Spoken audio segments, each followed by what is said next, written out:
অসমৰ কণ্ঠশিল্পী কৃষ্ণমণি চুতীয়াৰ আজি বিবাহ বাৰ্ষিকী।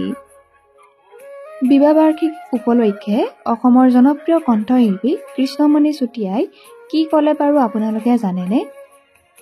এনিভাৰ্চাৰী দিনটো কণ্ঠশিল্পীগৰাকীয়ে তেওঁ নিজৰ বন্ধুবৰ্গ আৰু আত্মীয় স্বজনৰ সৈতে উদযাপন কৰে।